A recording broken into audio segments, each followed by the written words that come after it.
లాస్య గారి మరణాన్ని అంటే దాదాపు 3 సార్లు కూడా తప్పించుకొని మరణం నుంచి ఈసారి అకాల మరణం చెందడం జరిగింది. ఏం చెప్తారు? అంటే పాపం అంటే ఒక కింది నుంచి ఎదిగి వచ్చిన ఒక నాయకుడు సాయన్న, ఆయన కూతురు, ఆయన స్ఫూర్తిని నిలబెడుతూ ఆమె శాసనసభ్యురాలుగా ఎన్నిక కావడం అనేది నిజంగా చాలా అందరం కూడా హర్షించాం.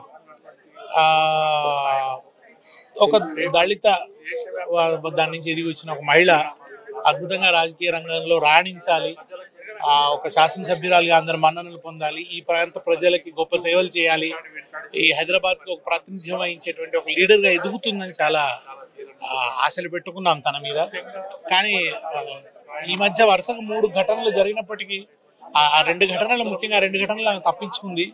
4 గంటలు లిఫ్ట్లో ఉండిపోవడం కావచ్చు. మొన్న నల్గొండ సభ తర్వాత కూడా తనకు యాక్సిడెంట్ జరిగింది.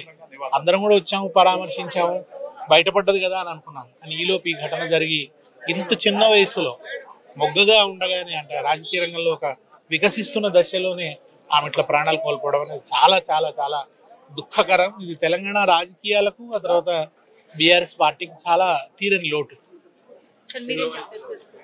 నందిత మరణం చాలా తీరని లోటు. ఎందుకంటే ఒక యువ నాయకురాలిగా, దళిత యువతిగా సాయన్న గారి వారసత్వాన్ని పునిపుచ్చుకొని ముందుకు పోతున్నటువంటి లాస్యని ఒక గొప్ప నాయకుడిగా నిలబెట్టాలని కేసీఆర్ గారు మొన్న ఎన్నికల్లో వారికి టికెట్ ఇచ్చి అద్భుతమైనటువంటి మెజార్టీతో బీఆర్ఎస్ పక్షాన గెలిచిన తర్వాత 1 సంవత్సర కాలంలోనే ఇటువంటి వారి తండ్రి చనిపోయిన తర్వాత వెంటనే వీరు కూడా 1 సంవత్సరం లోపే మరణించడం అనేటువంటి అందరికి బాధాకరం.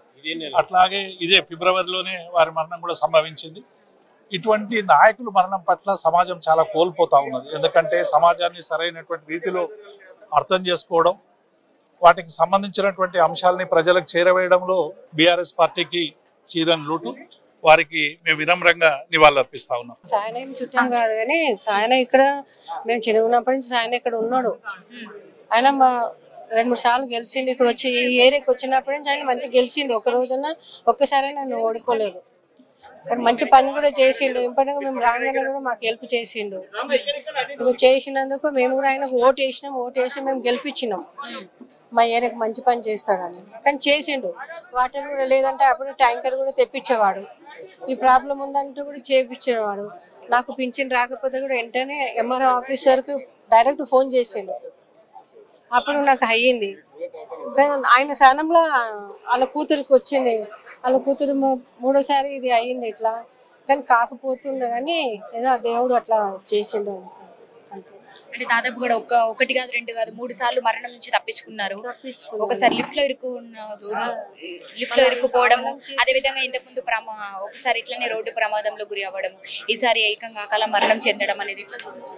మళ్ళీ తెలియదు అది అలా కావాలని చేసిండ్రా, మళ్ళీ తనకి అట్లా కావాలని అది అవుతుంది అంటే తెలియదు. Thank you. బాలాజీ కాలనీలో ఉంటామండి మేము. ఓకే, మీకేం తెలుసు అండి లాస్య నందిత గారి గురించి? అంటే ఇంతకుముందు కూడా ఒకసారి మరణం దాకా వెళ్ళి 3 సార్లు దాదాపు, ఒకసారి లిఫ్ట్లో ఇరుక్కుపోవడం, అది ఇంతకుముందు కూడా రోడ్డు ప్రమాదం నుంచి తప్పించుకోవడము, ఇప్పుడు ఏకంగా 3వసారి అకాల మరణం చెందడం అని నిజంగా చెప్పాలంటే షాకింగ్ న్యూస్ అండి. మాకు కూడా అర్థం అవ్వట్లేదు, అసలు ఫ్యాక్ట్ ఏంటో తెలియదు కాబట్టి we can't give any clarities. Okay, so ఏంటో కానీ మొత్తానికి వి లాస్ట్ గుడ్ లేడీ. ఓకేనా, యంగ్ ఏజ్లో అయ్యింది తన ఎమ్మెల్యే కంటోన్మెంట్లో. So we felt very happy. కానీ ఇప్పుడు ఏంటో ఇలా జరిగింది. So it's shocking news.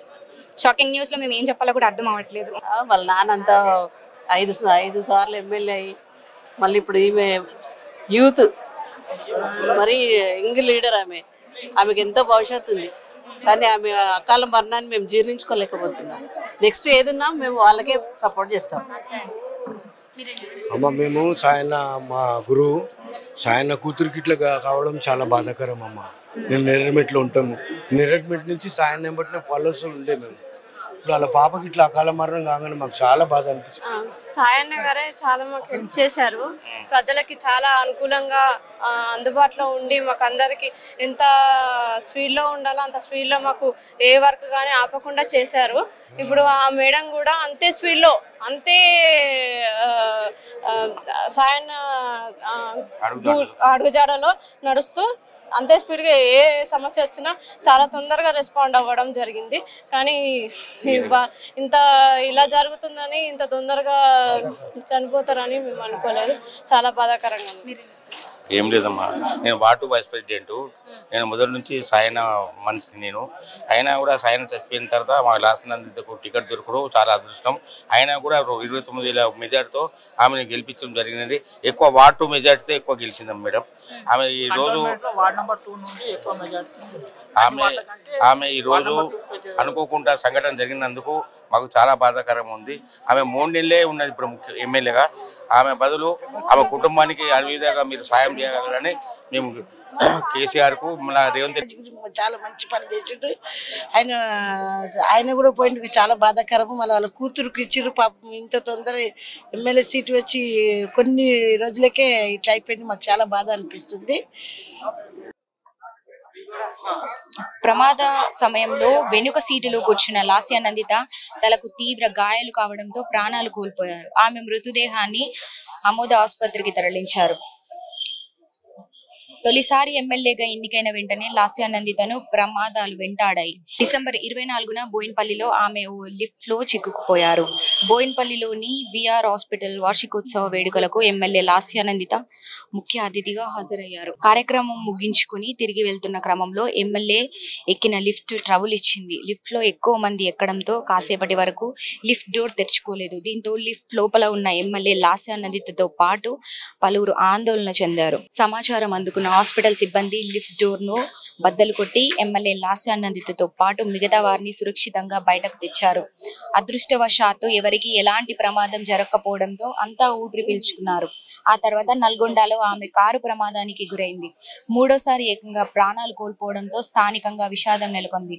Cantonment నుండి 6 సార్లు ఎమ్మెల్యేగా గెలిచిన సాయన్న కూతురైన నందిత గత ఏడాది జరిగిన అసెంబ్లీ ఎన్నికల్లో మొట్టమొదటిసారి ఎన్నికల్లో పోటీ చేసి ఘన విజయం సాధించారు. రోడ్డు ప్రమాదంలో